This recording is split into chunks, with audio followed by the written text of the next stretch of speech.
अस्सलाम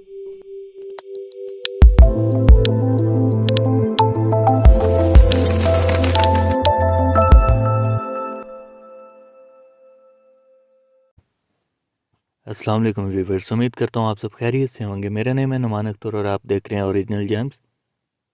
आज मैं आपके लिए लाया हूँ सब्ज़ अकीक की रिंग, जो कि पत्थर में तैयार की गई है। इसकी तराश रिंग में की गई है, अंगूठी में। ये ट्रेंड ज़्यादातर बाहर का है।